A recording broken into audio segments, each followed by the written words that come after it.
Yung buong kwento ng Fort Santiago, alam mo ba? Ang Fort Santiago, kilala rin bilang Muog ng Santiago, ang orihinal na tanggulang kahoy at lupa na itinayo ni Miguel Lopez de Legazpi nang itatag ang Maynila bilang kabisera noong 1571. Nasira ito noong 1574 nang salakayin ni Limahong ang tanyag na piratang Chino, ngunit naitaboy ang atake at napagpasiyahan ng mga Kastila na muling buuin ang kuta. Sa mas matibay na bato, isa-isahin natin ang bawat lugar dito. Alam mo ba na ang bawat sulok ng lugar na ito ay may kwento? Matatagpuan bilang isa sa pinakamatandang kuta sa Maynila. Itinatag ng mga Kastila noong 1571 sa dating pamayanan ni Raja Soliman. Nagsilbi itong mahalagang depensa sa bunganga ng Ilog Pasig. Ang batong kuta ay itinayo mula 1589 hanggang 92 at ginamit ng iba't ibang mananakop gaya ng Espanyol,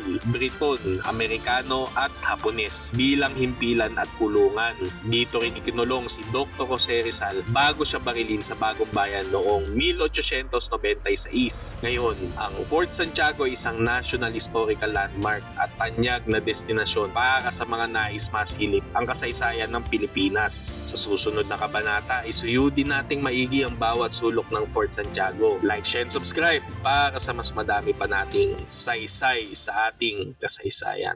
Ang ticket booth ng Fort Santiago ay bukas mula alas 8 ng umaga hanggang alas 10 ng gabi, tuwing Lunes hanggang Biyernes. Tuwing Sabado at Linggo, mas maaga itong nagbubukas mula alas 6 ng umaga hanggang alas 10 ng gabi. Ang presyo ng ticket ay 75 para sa regular at 50 kapag may diskwento, gaya ng estudyante, senior at persons with disabilities. Karaniwang may kahalo na rin ng ticket para sa access sa iba pang heritage sites sa Intramuros. Sa security booth naman nakapwesto ang mga gwardya na nagbabantay sa ligtas na paglabas ng mga bisita. Masisiguro na maayos ang daloy ng mga tao palabas ng kuta. Makikita din ito sa paglabas mo. Sa paglalakad, makikita ang Intramuros Visitor Center na nagbibigay ng kalaman para sa mga turista. Dito makikita ang mga kainan, bilihan ng pasalubong, brochure, mapa at impormasyon tungkol sa heritage tours. Yung mga gagabay naman ay makikita sa bungad pa lamang. May halaga itong 1,500. Magkakaroon ka na ng mas malalim na pag-unawa sa kung ano nga ba talaga ang nangyari sa kasaysayan natin. Ang mga gumagabay sa mga bisita ay accredited ng Department of Tourism. Sa kasunod ay mag-uumpisa na ang ating munting paglalakbay. Doon na muna tayo sa Plaza Moriones. Like, share, subscribe para sa mas marami pa nating saysay sa ating kasaysayan. Sa harap ng makasaysayang Fort Santiago, may isang maluwang na espasyo na tila tahimik na saksi sa pagdaan ng panahon. Noong panahon ng Kastila, tinawag itong Plaza de la Fuerza, isang pampublikong lugar na nagsisilbing bukas na espasyo para sa mga sundalo at mamamayan. Taong 1898, sa mga lumang mapa ng Maynila, unang ginamit ang pangalang Plaza Moriones bilang pag-alala kay Gobernador General Domingo Moriones y Morillo. Ngunit sa makabagong panahon, nagbago ang anyo nito. Minsang tinawag na plaza mula sa mall dahil sa modernong pagsasaayos na tila malayo sa lumang disenyo ng Intramuros. Gayunpaman, nananatili itong mahalagang pasilyo sapagkat dito dumaraan ang lahat ng bisita bago pumasok sa Fort Santiago. Mainam kumuha ng mga litrato, maglaro at magpaaraw sa gitna. Ang maluwag na espasyong ito na nag-uugnay sa kasaysayan at sa kasalukuyang karanasan ng Intramuros ay ang Plaza Moriones. Sa kadikit lamang nito ay pasyalan natin ang Almacenes Reales. Like, share, and subscribe para sa mas madami pa nating saysay sa ating kasaysayan. May isang estrukturang itinayo noong huling bahagi ng ika-16 na siglo upang suportahan ang Fort Santiago at mga tanggapan ng pamahalaan. Isa itong imbakan ng kargamento mula sa Ilog Pasig na nagsisilbing mahalagang bahagi ng kalakalan at depensa ng lumang Maynila. Noong 1690, nagtayo ng bagong mga almasen o imbakan malapit sa pader sa tabi ng ilog at patuloy itong inayos hanggang 1739. bago tuluyang wasakin at gawing Muel de Almacenes, isang pantala na nagsilbing daungan ng lipunan sa Pampang. Pagkatapos ng lindol noong 1863, inangkop ang natitirang kalupaan bilang tahanan at quarters ng mga sundalo at Kastila. Sa makabagong panahon, ito na lamang ang naiwan, ngunit nananatili itong bahagi ng heritage tour sa Fort Santiago. Mahigpit itong pinangalagaan ng administrasyon ng Intramuros bilang alaala ng kalakalan at depensa sa lumang Maynila, at ang makasaysayang imbakan nito ay ang Almacenes Reales sa Fort Santiago. Sa kasunod, tingnan naman natin ang depensa sa kabila. Like, share, and subscribe para sa mas marami pa nating saysay sa ating kasaysayan. Lahat naman halos ng pader dito ay depensa, ngunit itong lugar na ito ay itinayo upang depensa ng Fort Santiago mula sa mga pag-atake na maaaring magmula sa Manila Bay. Noon nakahanay dito ang mga kanyon na nakatutok sa bunganga ng Ilog Pasig bago pa man mareklama ang pantalan ng Maynila. Bukod sa depensa, pinoprotektahan din ito ang isang lihim na daanan o poster na tinatawag na Puerta de Banderas. Ang daanang ito ay ginagamit ng Gobernador General at ng kanyang pamilya hanggang taong 1654. Yung pag diniretso mo yan, doon ka sa may Baluarte de San Diego. Noong ang palasyo ay nasa loob pa ng Fort Santiago. Noong 1645, isang malakas na lindol ang sumira sa orihinal na pader. Kaya't sa utos ng Gobernador General Sabiniano Manrique de Lara, muling itinayo ang estrukturang ito bilang isang matibay na curtain wall. Pagsapit ng 1663, naging bahagi ng depensa sa baybayin ng Fort Santiago. Sa kalaunan, ipinangalan ito kay San Francisco Javier, isang misyonerong Jesuita na kilala sa kanyang gawaing misyonaryo sa Asia noong ika-16 na siglo. Si San Francisco Javier ang kasabay na naging santo ni San Ignacio de Loyola. Yung eskwela dyan sa may San Juan, yung Xavier School, sa kanya lang naman ipinangalan. Sa paglipas ng panahon, ang dating strukturang militar ay ginamit sa iba't ibang paraan. Sa kasalukuyan, nakapaloob dito ang Intramuros Visitor Center sa ibaba, mga tindahan ng souvenir, coffee shops, at maging mga pasilidad gaya ng palikuran. At ang makasaysayang strukturang ito ay ang Baluartillo de San Francisco Javier. Sa sunod ay pasukin naman natin ang lihim na daanang ito. Medyo nakakatakot nga lang. Like, share, and subscribe para sa mas marami pa nating saysay sa ating kasaysayan. Itinayo noong 1773 upang palakasin ang depensa ng katabing Baluartillo de San Francisco Javier. Ang estrukturang ito ay nagsilbing panlabas na depensa na nakaharap sa baybayin at itinayo sa ilalim ng pangangasiwa ng inhinyerong si Dionisio O'Kelly. Bukod sa pagiging depensa, ginamit din ito bilang imbakan ng bala at pagkain, isang mahalagang bahagi ng seguridad ng Intramuros. Sa loob nito, matatagpuan ng isang postern o lihim na daanan na nagbibigay proteksyon sa mga nasa loob ng Fort Santiago. Ang estrukturang ito ay kinilala bilang National Historical Monument noong 1951 at kalaunan ay idiniklara rin National Cultural Treasure noong 2014 bilang pagkilala sa kahalagahan nito sa kasaysayan at kultura ng bansa. Ang pangalan nito ay mula kay San Francisco Javier, isang misyonerong Jesuita na kilala sa kanyang gawaing misyonaryo sa India, Timog Silangang Asya at Japan. At ang makasaysayang estrukturang ito ay ang Reducto de San Francisco Javier. Noong 1983, muling inayos ang estrukturang ito at pinalooban ng Shrine of Our Lady of Guadalupe. Kadalasan sarado itong lugar na ito kapag may pasok. Abangan na lamang sa susunod kung anong mayroon sa loob. Like, share, and subscribe para sa mas madami pa nating saysay sa ating kasaysayan.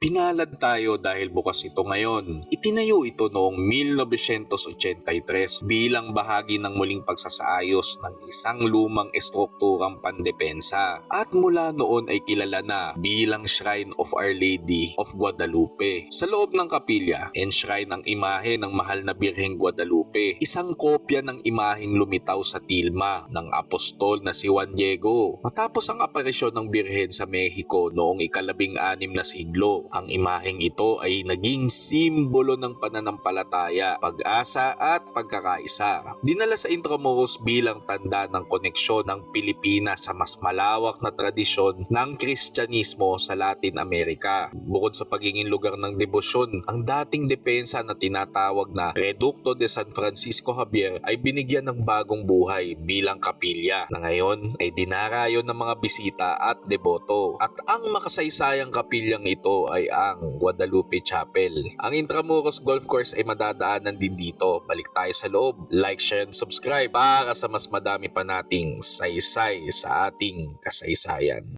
Alam mo ba na bago maging ika-6 na Pangulo ng Pilipinas si Elpidio Quirino ay kinulong ng mga Hapones dito sa loob ng Intramuros? Sa mismong barracks na ito mula pa noong panahon ng Kastila. Matapos ang malaking lindol noong 1863, itinayo ang mga gusali sa Plaza Moriones bilang barracks ng militar ng Kastila. Noong dumating ang mga Amerikano noong 1898 hanggang 1941, ginamit nila ang Fort Santiago bilang punong himpilan at ang kwartel ay naging bahagi ng kanilang operasyon. Ngunit nasakop ng mga Hapones noong 1942 hanggang 45. Ang barracks ay ginawang kulungan. Dito ay kinulong si Elpidio Quirino, senador ng Commonwealth sa loob ng 16 na araw sa kadahilan ng isa siyang potensyal na banta ng Hapones. Ito ay bago siya naging pangulo ng bansa. Ngayon, makikita pa rin ang mga guho ng kwartel na ang gamit nito ay pahingahan na ng mga kasalukuyang Guardia Sibil at ang guhong minsang naging barracks ng Kastila, headquarters ng Amerikano at kulungan ng Hapones kung saan ikinulong si Elpidio Quirino ay ang American Barracks sa Fort Santiago. Sa kasunod naman ito ay ating puntahan ang listahan ng mga mumunting bayani sa panahon ng Kastila at Hapon. Like, share, and subscribe para sa mas madami pa nating saysay sa ating kasaysayan. Hindi mo ito mapapansin, ngunit may isang pader na nagsisilbing tahimik na saksi sa madilim na bahagi ng kasaysayan ng Pilipinas. Noong panahon ng Kastila, ginamit ang Fort Santiago bilang kulungan ng mga Pilipinong pinaghihinalaang kasapi ng mga kilusang makabayan. Marami sa kanila ang dumanas ng matinding paghihirap bago ipapatay o ipadala sa garote. Sa panahon ng pananakop ng mga Hapon, muling ginamit ang Fort Santiago bilang kulungan at torture chamber. Dito ay kinulong ang mga sibilyan, sundalo at mga kasapi ng kilusang gerilya. Marami ang namatay sa gutom, sakit at kalupitan at ang ilan ay nalunod sa mga dungeon ng bahain ng tubig mula sa Ilog Pasig. Tinayo ang memorial na ito upang alalahanin ang kanilang sakripisyo. Nakaukit sa pader ang mga pangalan ng mga biktima, isang paalala na ang kalayaan ng bansa ay binayaran ng dugo at buhay ng mga martir. Nagsisilbi itong pook ng pagninilay at paggunita kung saan ang mga bisita ay naaalala hindi lamang ang kasaysayan ng Fort Santiago, kundi ang kabayanihan ng mga Pilipino na lumaban para sa kalayaan. Gayunpaman, tingin ko ay kailangan pa nila itong ayusin at ang makasaysayang memorial na ito ay ang Martyrs Wall ng Fort Santiago. Like, share, and subscribe para sa mas madami pa nating saysay sa ating kasaysayan. Alam mo ba na maaari ka nang pumasok sa Fort Santiago mula sa Pasig River Esplanade? Ito ay nasa Baluarte Maestranza Herrerias. Tinayo ito sa gilid ng Almacenes Reales upang magsilbing depensa sa mga bodega ng armas at mahalagang gamit ng Kastila. Ang pangalan nitong Herrerias ay mula sa salitang Espanyol na tumutukoy sa panday o blacksmiths. Kaugnay ng mga gawain sa loob ng fort, nagsilbi itong proteksyon bantay sa Almacenes Reales. Kaya't mahalaga ang papel nito sa seguridad ng Fort Santiago. Noong 1904, sa panahon ng pananakop ng mga Amerikano, giniba ang istruktura bilang bahagi ng pagbabago sa Intramuros. Pagkatapos ng ikalawang digmaang pandaigdig, naiiwan na lamang ang guho at alaala ng dating baluarte. Ngayon, makikita na lamang ang historical marker na itinayo ng Intramuros Administration bilang paalala sa dating muog. Dito ay may bago na silang pasukan. Maaari ka nang bumili ng tiket kung galing ka sa tulay ng Binondo. May libreng mapa na maaari nating gamitin sa paglibot. May sarili din silang palikuran dito. Sa katabi naman ito ay ang Bamboo Garden na tingin ko ay kailangan pa nilang ayusin. Bahagi ng dating baluarte Maestranza Herrerias. Ngayon ay isa na lamang munting hardin sa loob ng Fort Santiago. Sa susunod ay pasyalan naman natin ang Moat and Bridge. Like, share, and subscribe para sa mas madami pa nating saysay sa ating kasaysayan. Sa paligid ng Fort Santiago, matatagpuan ang isang malawak na hukay na nagsisilbing pangunahing depensa laban sa mga mananakop. Ang sangka na ito ay dating puno ng tubig mula sa Ilog Pasig at nagsilbing hadlang upang mahirapan ang mga kaaway na makalapit sa kuta. Sa panahon ng Kastila, ang tulay ay bahagi ng mas malawak na sistemang pandepensa ng Intramuros na nagpapakita ng kahusayan ng mga inhinyerong militar sa pagtatayo ng mga estrukturang pangdepensa. Upang makapasok sa Fort Santiago, kailangan tawirin ang isang tulay na nagsisilbing pangunahing daanan papasok sa kuta. Noong una ito ay isang tulay na gawa sa kahoy na maaaring tanggalin o itaas upang pigilan ang pagpasok ng mga kaaway. Mapapansin din na hindi ito diretso sa pintuan ng Fort Santiago. Isang magaling na taktika upang hindi agad makasibad ang mga kalaban. Sa paglipas ng panahon, ito ay napalitan ng mas matibay na tulay na gawa sa bato na nananatili hanggang sa kasalukuyan bilang isa sa mga pinakamalaking bahagi ng Fort Santiago. Noong panahon ng mga Amerikano, ang sangka ay pinatuyo at ginamit bilang hardin at espasyo para sa pampublikong aktibidad. Sa panahon ng Hapon, muli itong ginamit bilang bahagi ng depensa, ngunit nananatiling mahalagang bahagi ng estruktura ng Fort Santiago. Sa makabagong panahon, ang sangka ay muling inayos at pinuno ng tubig upang maibalik ang orihinal nitong anyo bilang bahagi ng kasaysayan ng Intramuros. Ang tulay naman ay nananatiling pangunahing daanan ng mga bisita na ngayon ay nagiging simbolo ng paglalakbay mula sa nakaraan patungo sa kasalukuyan. Ang makasaysayang estrukturang ito ay ang Moat and Bridge ng Fort Santiago. Diretso tayo sa kasunod sa pasukan ng Fort Santiago. Like, share, and subscribe para sa mas madami pa nating saysay sa ating kasaysayan. Sa Intramuros, matatagpuan ang isang makasaysayang tarangkahan na nagsisilbing pangunahing pasukan sa Fort Santiago. Ang pintuan na ito ay tinayo noong huling bahagi ng ika-17 siglo at muling inayos noong ika-18 siglo upang maging mas matibay at mas engrande. Ang disenyo nito ay nagpapakita ng impluensyang barok na may mga ukit at simbolo ng kapangyarihang kolonyal ng Espanya. Sa ibabaw ng arko, makikita ang coat of arms ng Espanya na nagsisilbing paalala ng pamamayani ng mga Kastila sa Pilipinas. Sa gitna naman nakaukit ang imahe ni Santiago Matamoros o Saint James the Moor Slayer, patron ng Espanya at ng Fort Santiago, na nakasakay sa kabayo at may hawak na espada, isang makapangyarihang simbolo ng depensa at pananampalataya. Noong panahon ng Kastila, ang gate na ito ay nagsilbing pangunahing daanan ng mga sundalo, opisyal at mga bisita papasok sa Fort Santiago. Sa panahon ng mga Amerikano,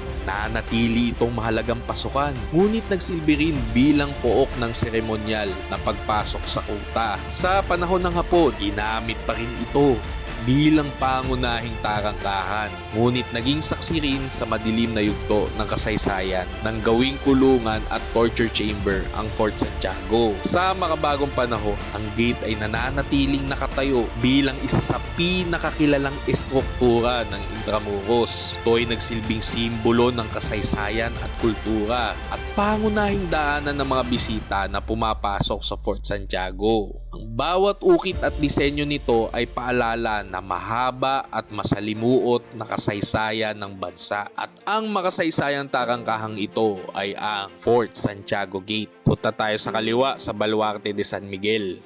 Like, share, and subscribe para sa mas madami pa nating saysay sa ating kasaysayan. Hindi ako susuko sa mga Kastila na yan. Nalalaban sa mga Kastila o sa kalupitan ng mga Kastila. Takot na itinanim ng mga Kastila sa puso't kaisip. Inabuso ng mga Kastila. Malakas man ang baril at kanyon ng mga Kastila! Para mag-aklas at labanan ng mga Kastila. Bukod sa Kastila, baka maging kalaban pa natin ang Katipunan. Bakit nga ba Kastila ang tawag natin noon sa mga Espanyol? Makikita na mismo natin yan sa kanilang coat of arms na nakalagay na rin dito sa pinto. Ibubuod ko na lang, makinig kayo maigi. Sa ibabaw ay korona na tanda ng konstitusyonal na monarkiya ng Espanya. Ang kalasag ay nahahati sa 4 na kaharian. Ang una sa itaas na kaliwa ay ang Castile o Castle na nakuha natin sa kanila pasimula ang ika-16 na siglo. Sa panahon kasi na ito ay nagbuklod ng 4 na kaharian at isang lengguwahe na lamang ang gagamitin. Isa din sa mga pinakaunang hukbo ng Espanyol sa bansa natin ay nanggaling sa kaharian ng Castile dahil sila talaga ang isa sa pinakamakapangyarihang kaharian sa tangway ng Iberian bago pa man din mabuo o mag-isa ang Espanya. Ikalawa ay ang kaharian ng Leon na tuluyang nasakop sa panahon ng 1230. Sa ikatlo dapat ay ang kaharian ng Aragon. Simbolo ng pula at dilaw na guhit, ngunit kaanib pa lamang nila noong 1529. Ang ikaapat sa ibabang kanan ay ang Navarra, simbolong kadena na umanib din noong 1530. Hindi na nabigyang importansya ang dalawa dahil Kastila at Leon pa din ang nilalagay nila muna sa ilang mga disenyo. Sa ilalim ng kalasag ay ang Granada, ang kahuli-hulihang nasakop na kaharian ng mga Muslim. Ineskutsyon o gitnang kalasag na nagpapakita ng House of Bourbon o kasalukuyang dinastiya. Columnas de Hercules, kumakatawan sa Strait of Gibraltar, yung humahati sa dagat ng Morocco at Espanya. Tapos kadalasan may nakalagay dyan na plus ultra. Go beyond! Plus!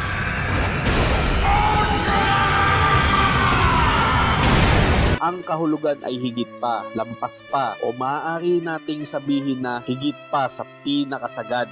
Ang dahilan bakit natin nakuha ang ilan sa mga salita ng Kastila ay dahil na rin sa patuloy na pag-usad ng kanilang pananakop sa bansa natin. Habang sa loob ng bansa nila ay dahan-dahan nila din itong pinag-iisa. Yung dalawang ito ay mas mainam na magpunta na lamang kayo at itanong ninyo sa tour guide at di ko na alam yan. Like, share, and subscribe para sa mas madami pa nating saysay sa ating kasaysayan. Kilala ito bilang seaside defense ng Fort Santiago. Nakaharap sa Manila Bay at nagsilbing proteksyon laban sa mga pag-atake mula sa dagat. Itinayo ito noong 1695 sa pamumuno ni Gobernador General Fausto Góngora. Ipinangalan kay San Miguel Arcangel, ang makapangyarihang tagapagtanggol sa tradisyon ng Kristiyano. Dinisenyo upang kumpletuhin ang medyo baluarte de San Francisco na kapwa nagbabantay sa pasukan ng pangunahing kuta ng Intramuros. Sa mga lumang mapa ng Fort Santiago, makikita ang baluarte de San Miguel na nakapwesto malapit sa Armacén de Pólvora at sa Habitación del Ayudante na nagpapakita ng kahalagahan nito sa sistemang militar ng Kastila. Ang matibay na pader nito ay nagsilbing sandigan ng mga kanyon na nakatutok sa dagat, handang depensahan ng Intramuros laban sa mga mananakop. Noong 2014, idineklara ito ng National Museum of the Philippines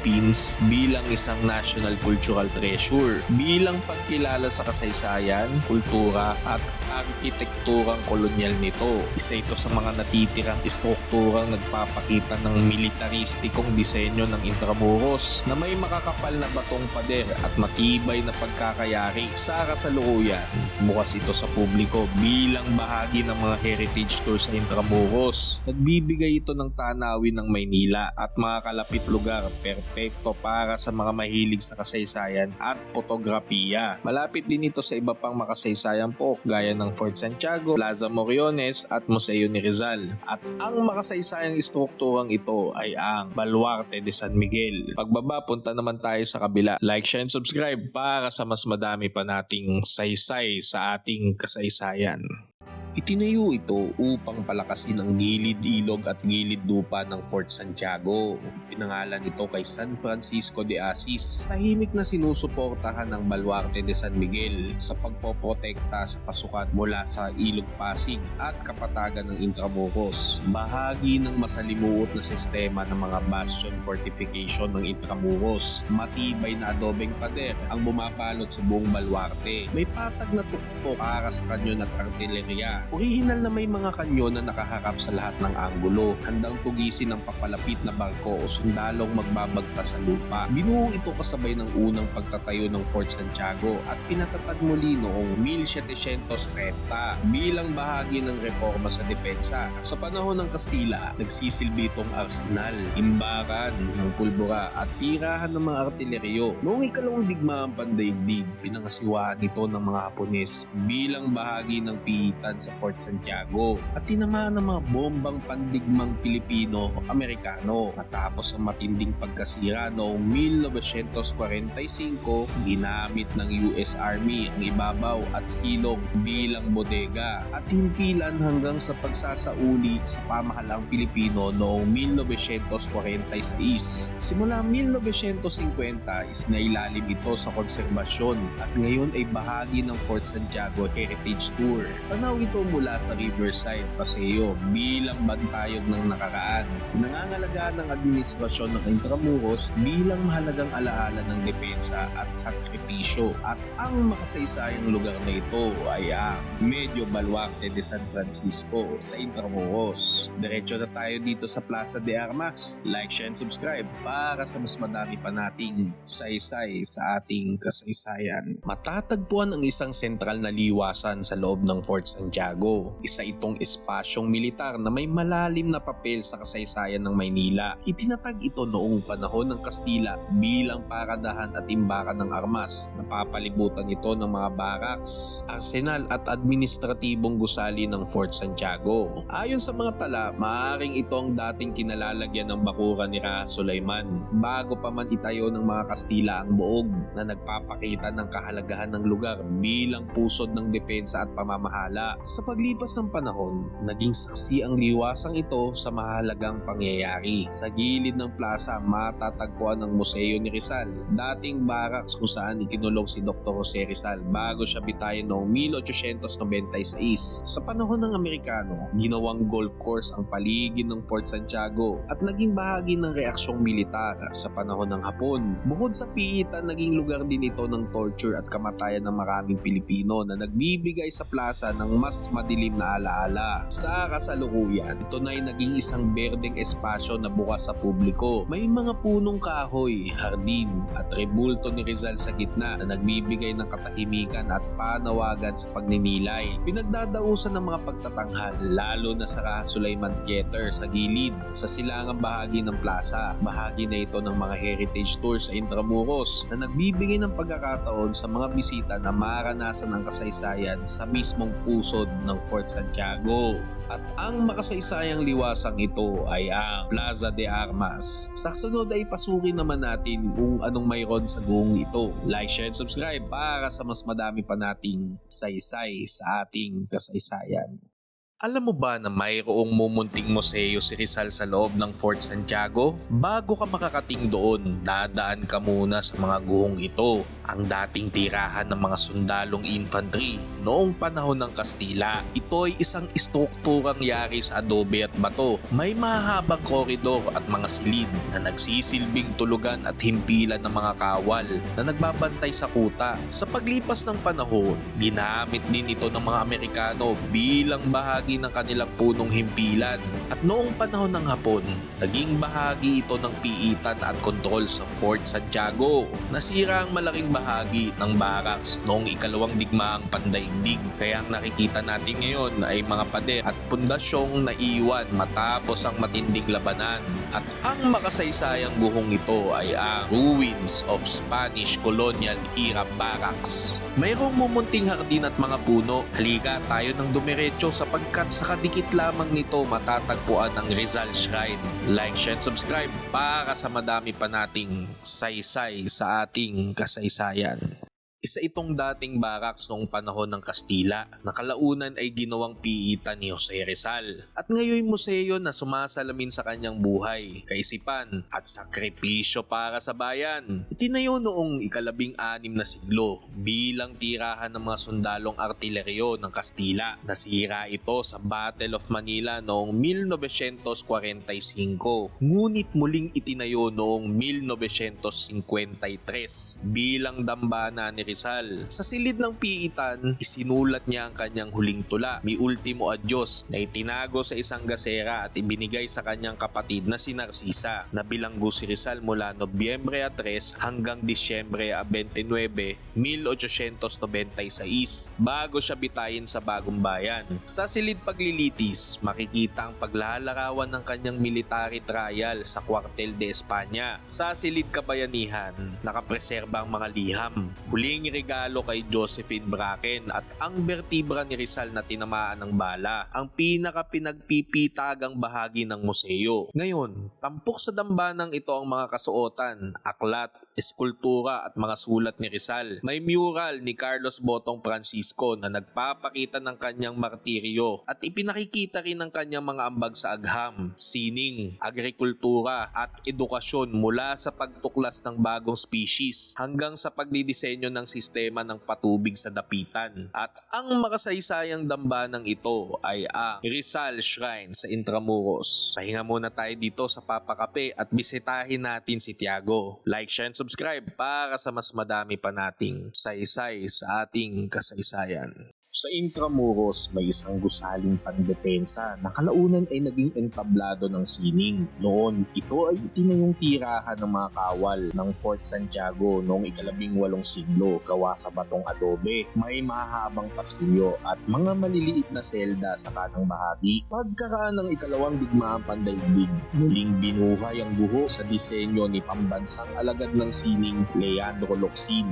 at ginawang bukas na teatro na umaasa sa likas na akustika ng mga pader. Noong panahon ng Kastila, nagsilbi itong baraks ng mga sundalong Espanyol. Dito rin dumaan si Dr. Jose Rizal bago ang kanyang paglalakbay patungong Bagong Bayan. Sa panahon naman ng Amerikano, ginamit ito bilang himpilan ng US Army at nananatili ang istruktura hanggang sa tuluyang masira dahil sa digmaan. Sa muling pagbangon nito, nilatag ang entablado sa gitna ng 4 na haligi at pinayaman ng tunog na likas na binibigay ng guho. Mula 1971 hanggang 2005, dito nanirahan at tagtagpo-tagpo ang mga alagad ng sining ng Philippine Educational Theater Association or PITA. Noong 2017, muling nagdaos ng malaking pagtatanghal para sa ika-50 anibersaryo ng PITA, kasabay ng pagtatayo ng mga silid-bihisan at pasilidad sa likuran ng entablado. Sa kasalukuyan, bukas ang teatro para sa mga dula,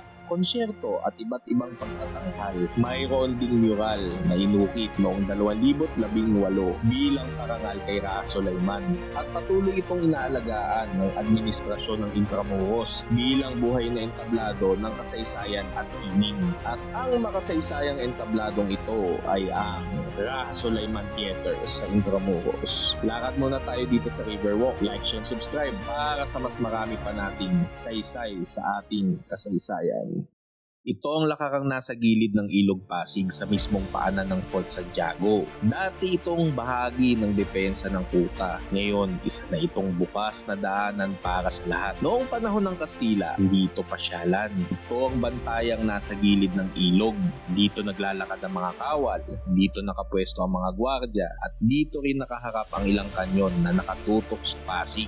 Ginamit ang bahaging ito upang bantayan ang mga barkong papasok sa ilog. Hanggang ngayon, makikita pa rin ang mga lumang pader at taguan ng armas, mga bahagi ng orihinal na nasasakupan ng kuta. Noong ikalawang digmaang pandaigdig, naging madugo ang lugar. Maraming bahagi ng pader ang tinamaan ng bomba, kaya makikita pa rin ang mga bakas ng digmaan sa mga bato. Pagkatapos ng digmaan, matagal itong napabayaan. Ngunit pagsapit ng 2010, sinimula ng administrasyon ng Intramuros ang pag-ayos ng lakaran upang maging ligtas, maaliwalas at bukas sa publiko. Sa ngayon, ang Riverwalk ay pinaghalong lumang pader, modernong daanan at tanawing nakaharap sa Ilog Pasig. Hindi lang ito simpleng pasyalan, ito ang mismong gilid ng kuta kung saan dumaan ang kalakalan, mga kawal, mga bilanggo at mga bangkong nagdudugtong sa Maynila at Laguna de Bay. Pinakamaganda itong puntahan sa hapon hanggang gabi. Presko, tahimik at kita ang mga ilaw ng Intramuros. Bahagi din ito ng malawak na na rehabilitasyon ng Ilog Pasig na layong gawing esplanade at daanang pangkultura. At ang lakarang ito ay ang Fort Santiago Riverwalk. At ano nga bang kasaysayan nitong lihim na lagusan? Sino nga bang tumakas dito noon? Like, share, and subscribe para sa mas madami pa nating saysay sa ating kasaysayan. Ito ang totoo, nagwagi ang Briton sa Maynila at Cavite. Nangyari ito noong 7 taong digmaan, 1756 hanggang 73. Isang pandaigdigang digmaan ng mga kaharian sa Amerika, Caribbean, Africa, India, Europa at iba pa. Noong 1762, dumating ang plota ng mga Briton mula India at hindi pa nakakarating sa mga Kastila sa buong Pilipinas ang balita tungkol sa nagaganap na digmaan. Kaya sila'y nagulat at hindi handa. Dahil magkalaban noon ng Espanya at Briton, nadamay ang Pilipinas dahil kolonya tayo ng Espanya sa panahong iyon. Pinakamalakas noon ang hukbong dagat ng Briton sa buong mundo. Bagaman humigit kumulang 2,000 lamang ang pinadala nilang kawal, lahat sila ay bihasa at mahusay sa labanan. Natalo ang Espanya. Ngunit may isang nakatakas, si Simon de Anda y Salazar, ang gobernador noong panahong iyon. Unang lumitaw ang lagusang ito noong 1714 bilang daanan ng bangka papuntang Quiapo at Ilog Pasig. Dito dumaan si Simon de Anda nang tumakas siya sa maliit na pintuang nagdurugtong sa Fort Santiago at Ilog Pasig patungong Pampanga. Bakit mahalaga ang pagtakas ni Anda? Pagdating niya sa Pampanga, tinipon niya at pinamunuan ang paglaban sa mga Briton. Siya ang nag-organisa ng resistance government kaya hindi lumampas ang Briton sa Maynila at Cavite. At nang magkaroon ng Treaty of Paris noong 1763, tuluyang naibalik ang Maynila mula sa Briton pabalik sa Espanya. Kapalit ng Florida na ibinigay ng Espanya sa Britanya. Dito nagkasundo ang mga mananakop at natapos ang pananakop ng Briton. Sa kasalukuyan, muling binuksan ng lugar bilang Paseo Soledad noong Abril 17, 2017. Ngunit ngayon sarado na naman. Buti na lamang at hindi napahiwalay ang Maynila sa Pilipinas. Kung hindi, baka ang adobo natin naging adobo. At ang makasaysayang mumunting pintuang ito ay ang Postigo de la Nuestra Señora de Soledad. Yung kasunod dadaanan naman natin ang gusaling gumuho na katabilang nito. Like, share, and subscribe para sa mas madami pa nating saysay sa ating kasaysayan.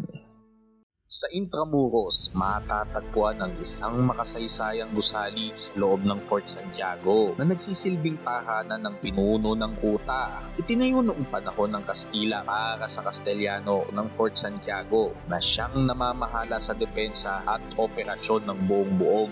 Ang gusali ay yari sa adobe at bato. May matibay na pader at simpleng disenyo na akma sa arkitekturang militar ng Intramuros. Nasa tabi ito ng mga baluarte at imbakan ng pulbura na nagpapakita ng kahalagahan ng posisyon ng Castellano bilang tagapangalaga ng armas at estratehiya ng kuta. Sa loob matatagpuan din ang mga silid na ginamit bilang opisina, tirahan at lugar ng pagpupulong ng mga opisyal na Espanyol. Sa panahon ng Kastila, dito nakabase ang mga pamumuno ng Fort Santiago at naging sentro ng mga desisyon sa depensa laban sa mga mananakop. Sa panahon ng Amerikano, ginamit din ang gusali bilang bahagi ng kanilang punong himpilan. Ngunit nasira ito ng gusto sa labanan ng Maynila noong 1945.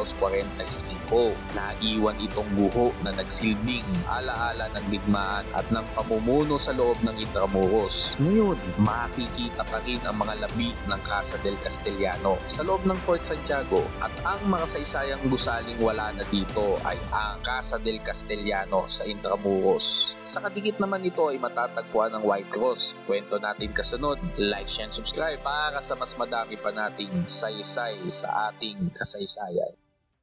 Sa Intramuros, matatagpuan ang isang puting marmol na krus na nakatayo sa tabi ng mga dungeon ng Fort Santiago. Isa itong tahimik na tanda ng isang madilim na kabanata ng kasaysayan. Sapagkat dito natagpuan ang humigit kumulang 600 bangkay ng mga Pilipino at Amerikano matapos ang labanan ng Maynila noong 1945. Noong Mayo ng taong iyon, binuksan ng puwersang Amerikano ang ilalim ng Fort Santiago at nadiskubre ang libingan ng daan-daang bihag. Ang kalunos-lunos na kalagayan ng mga labi ay sumasalamin sa gutom, kakulangan sa ventilasyon at malupit na pagpapahirap na dinanas ng mga nakulong sa loob ng selda. Ilang taon pagkatapos ng digmaan, itinayo ang krus bilang memorial upang gunitain ang mga nasawi sa loob ng kuta. Pinapangalagaan ito ng administrasyon ng Intramuros at bahagi na ng opisyal na heritage tour sa Intramuros. Sa paglipas ng panahon, hindi lamang trahedya ang sinisimbolo ng krus na ito, kundi pati na rin ang tibay at pag-asa. Tuwing araw ng kalayaan o sa pagbisita ng mga turista, dinadagdagan ito ng bulaklak at taimtim na dasal. Isang tahimik ngunit matibay na alaala ng sakripisyong ibinibigay para sa kalayaan. At ang makasaysayang tanda ng alaala at sakripisyo ay ang White Cross sa Intramuros. Sa pagdiretso, baba tayo sa dungeons. Like, share, and subscribe para sa mas madami pa nating saysay sa ating kasaysayan. Kung may piitan sa Intramuros na nagpapakita ng tunay na kalupitan ng digmaan, ito yon. Isa itong lagusan sa ilalim ng lupa na nagsisilbing piitan ng mga Pilipino sa iba't ibang yugto ng kasaysayan. Mga dingding na malamig, makapal at puno ng alaala ng sakit, pakikibaka at sakripisyo. Itinayo kasabay ng Fort Santiago noong 1590 hanggang 93, malapit sa moat at sa pangunahing pasukan. Yung pinakailalim nung gusali, yung mismong dungeons. Pero itong mismong gusali na to ay konektado dito. Pagkatapos mo dyan manggaling, labas mo doon ka lalabas. Doon, sa may tao doon. Maraming hindi sinasama sa history, pero yun nga, sa Castellano, isang buong gusali niya yan.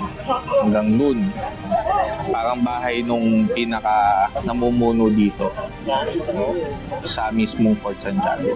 Binubuo ito ng makakapal na adobe. May maliliit na siwang na nagsisilbing bintana para sa ventilasyon at arc vault na bubong na tila humuhupa sa tunog ng mga yabag at iyak. Sa panahon ng Kastila, dito'y kinulong ang mga rebelde, mga tumututol sa buwis at maging mga sundalong nagkasala sa disiplina. Ayon sa tala, si Dr. Jose Rizal ay pansamantalang dinala rito bago ilipat sa barracks na ngayon Museo ni Rizal.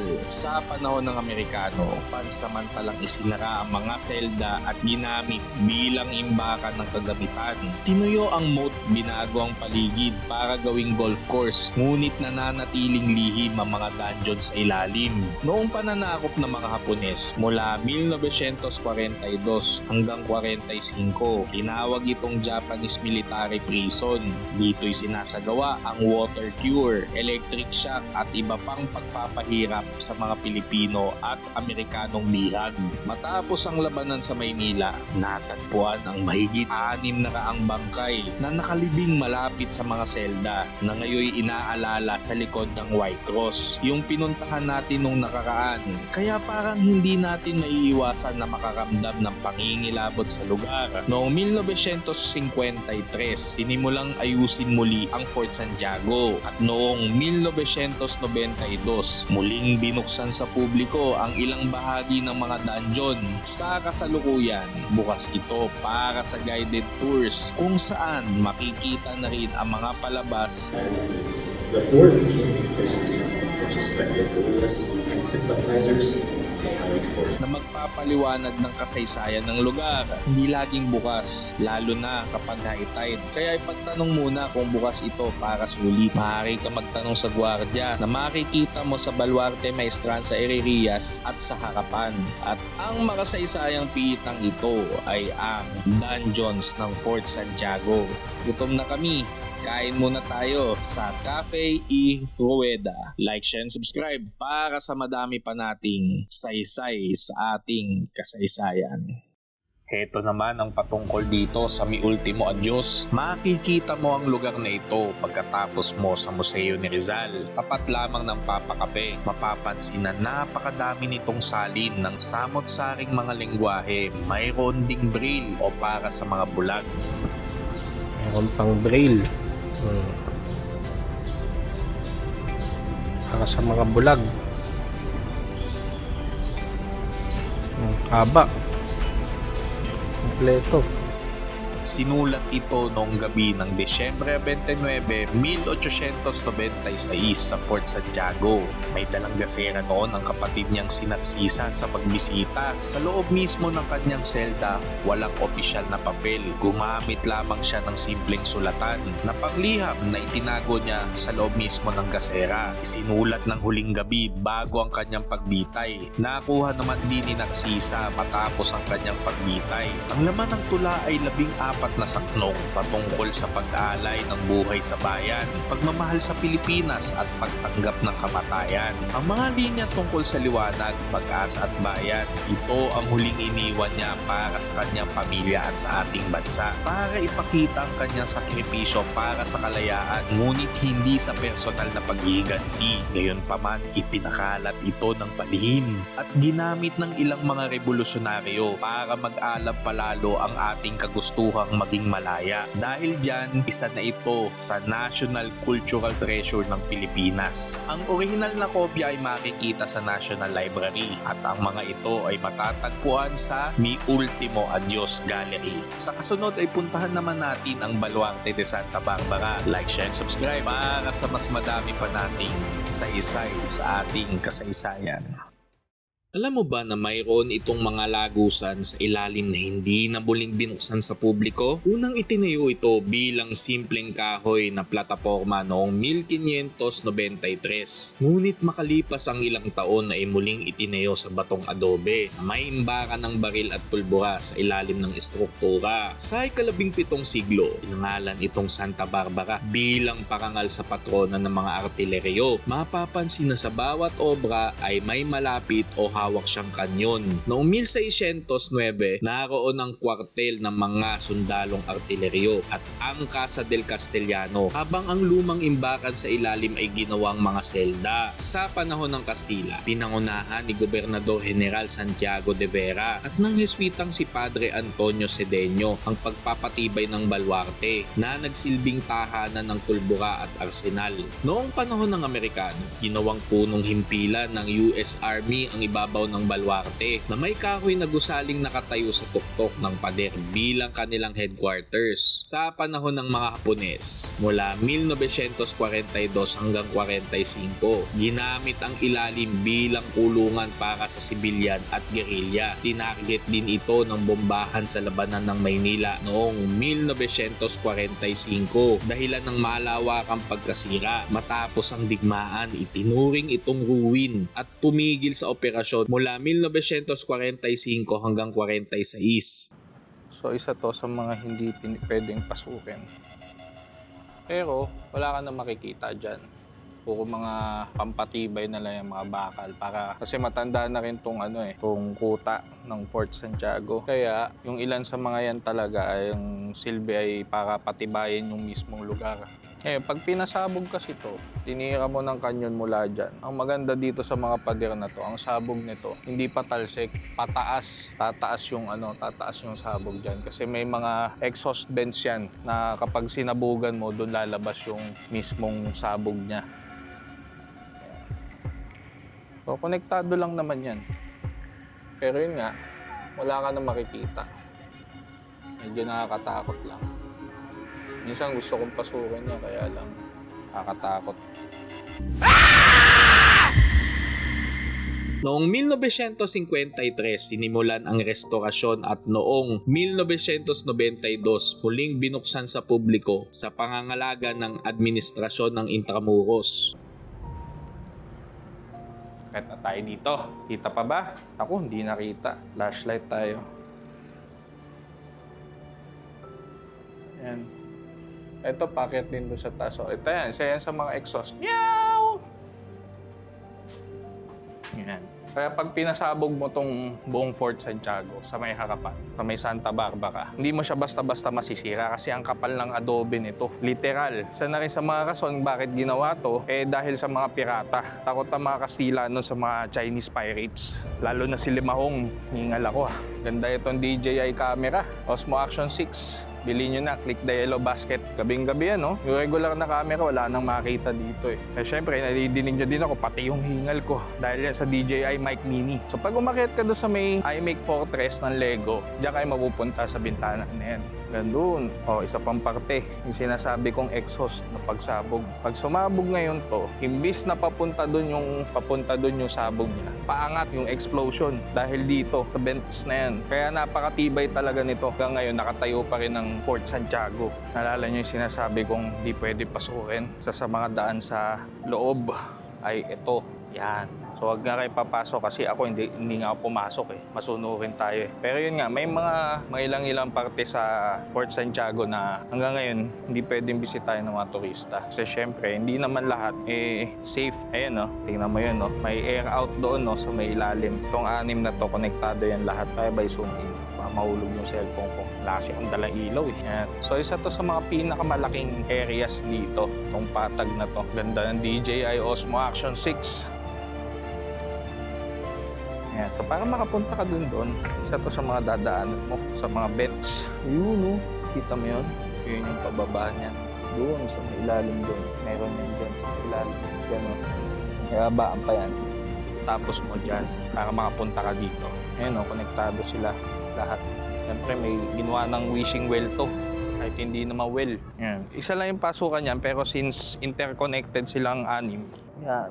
Dito yata eh. Sa kasalukuyan, isa itong magandang tanawan kung saan kita mo ang kabilang ibayo ng Binondo. At ang makasaysayang estrukturang ito ay ang Baluarte de Santa Barbara sa Intramuros. Pasok tayo dito, maganda daw ang mga Lego dyan. Like, share, and subscribe para sa mas madami pa nating saysay sa ating kasaysayan. Alam mo ba na mayroong maliit na museo ng Lego sa Fort Santiago? Matatagpuan ng isang makabagong sentro ng edukasyon sa loob ng Baluarte de Santa Barbara ng Fort Santiago. Isa itong proyekto na pinagsama ang kasaysayan at teknolohiya kung saan ang mga bata ay natututo gamit ang Lego bilang medium ng pagkatuto. Itinatag noong 2018 sa pangunguna ng Administrasyon ng Intramuros, Felta Multimedia Incorporated at ng Royal Danish Embassy Manila. Ito ang kauna-unahang Lego Learning Center sa Pilipinas na nakatuon sa kasaysayan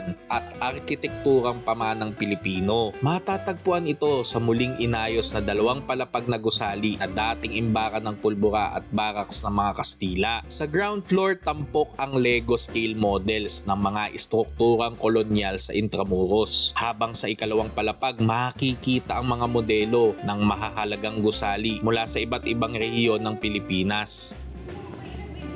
Yun nga eh.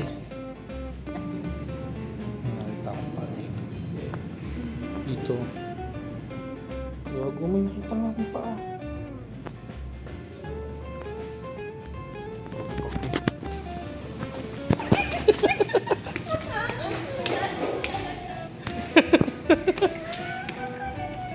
Nakakita ng paa eh, no? Isa sa mga tampok na obra ay ang mechanized Lego Philippine Eagle ni Engineer D. Magpili na kumikilos ang pakpak. Noong 2017, ginanap ang unang architecture scale model competition na nilahukan ng 12 kolehiyo at universidad. At ang mga nanalo ay naging permanenteng exhibit sa sentro. Regular ding naglalabas ng bagong exhibit at muling binuksan sa publiko ang sentro noong Abril 12, 2023. Libre ang pagpasok dito kapag may kasamang Fort Santiago ticket. Hindi lamang pagpapakita ng makasaysayang pamana ang layunin ng sentro, kundi ang paghabi ng sining at agham sa malikhaing pag-iisip ng kabataan. At ang lugar na ito ay ang iMac History Fortress Learning Center sa Intramuros. Labas tayo sa kasunod, sa tabi lamang nito malapit sa paglabas ng dungeons. Like, share, and subscribe para sa mas madami pa nating saysay sa ating kasaysayan.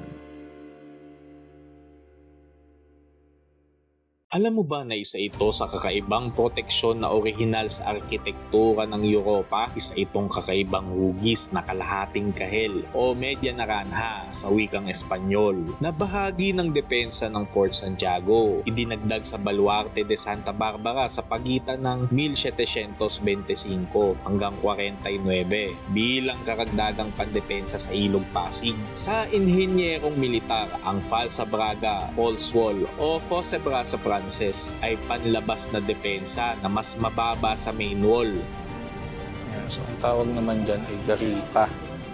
So, dyan ka ngayon sisilip para malaman mo kung papapasukin ba yung mga bangka o barko papunta sa kuta. Yan, dito kasi silip. Kita naman Dahil diyan, dito ka unang sasabit kung ikaw ay pirata o di naman kaya ay kaaway. Ayun yung kalaban. Itinayo ang powder magazine na timbaka ng Balat Canyon at minsan ay ginawang selda para sa mga bilanggong sundalo. Nilikha ito mula sa makakapal na batong adobe na nakaangkong paglubog sa lupa. Karaniwang may kapal na 1.5 hanggang 2 metro. parte ng dungeon siya. So, dyan kayo kukulong. Pag sinilip mo yan, meron pa sa ilalim yan. Grabe. Ayun, kung sana mahulog yung phone ko. Nakatakot. Sa panahon ng Kastila mula 1718 hanggang 1898, mahalaga ang papel nito bilang unang linya ng depensa mula sa Ilog Pasig. Minsan may mga batang nagdadakot dito sa ilalim. Medyo ingat na lang kayo kasi baka magtapon kayo na magtapon. So, ganyan kalalim ang parte ng dungeon. So, kaya nakakababa pa sila sa ilalim. Pero yun nga, pagka high tide kasi, maakyat yung tubig. Kaya sinasarado nila yung dungeon. So, ito salamat to sa kakagdagang depensa. Sa panahon ng Amerikano, ang istruktura ay dinisenyo upang pahabain ang distansya at bilis ng paglusob ng kalaban. Kaya't nagiging mas epektibo ang artilleria mula sa Baluarte de Santa Barbara. Nakaranas ito ng bahagyang pagkasira dahil sa pambobombang Amerikano at Hapones. Ngunit hindi kasing tindi ng mga pangunahing istruktura ng Fort Santiago. Literal itong orihinal na depensa ng mga Kastilyo lalo na sa Europa. Matapos ang digmaan, isinailalim ito sa paglinis at pagpapatibay ng administrasyon ng Intramuros, hindi tulad ng ibang baluarte. Nananatili itong nakaharang sa ilog at muling binuksan sa publiko bilang bahagi ng heritage tour. Sa kasalukuyan, bukas ito sa mga bisita bilang tanawing pangkasaysayan na nagbibigay ng kakaibang paningin sa Ilog Pasig at tanawin ng skyline ng Maynila. At ang kakaibang depensa na ito ay ang Falsa Braga Media Naranja sa Intramuros. Like, share, and subscribe para sa mas madami pa nating saysay sa ating kasaysayan. Yung dulo ng Intramuros, nakating mo na ba? Isa itong mababang pader na itinayo upang palakasin ang depensa ng Fort Santiago. Gaya ng Media Naranja, meron itong semicircular na tila kalahating kahel kapag tiningnan mula sa taas. Dito mo makikita ang pinakadulo o huling bahagi ng Fort Santiago. Makikita din ang bakuran nito na nagdudugtong sa kabilang bahagi malapit sa tulay ng Manuel Rojas. So ito, squatters area na yan pag tumawid ka dyan. Kasi diretso na sa sa tulay. Papunta doon sa Caloocan. Tondo Caloocan na yan. Binondo, Tondo Caloocan. Malabon. So mapansin mo din, may grills na dyan. Kasi syempre, ilan sa mga tao dyan, pumapasok dito. Dagdag seguridad na rin para sa Intramuros. Ayan may bahay na doon. Para may boundary tayo. Ayan mga tao na dyan. May tindahan, yung mga maliliit na bahay na dyan. Para privado pa rin ang pagbisita dito at walang makakalat. Dito ay bakal-bakal dyan. So yun nga, baliktad naman. Pag gabing-gabi naman at patay na yung mga ilaw niyan, sila naman yung takot dito. Imbis na ikaw yung takot doon sa labas. At ang huling bahagi ng ating paglalakbay at dulo ng Fort Santiago ay ang Falsa Braga de Santa Barbara. Sa pagtatapos ng huling bahagi natin sa Fort Santiago Art ay maaari nating panoorin ang isang buong paglalakbay na ilalabas ko sa susunod na araw. Sana madami kayong natutunan dito at samahan ninyo pa ako sa ilang paglalakbay pa natin sa Intramuros. Like, share, and subscribe para sa mas marami pa nating saysay sa ating kasaysayan.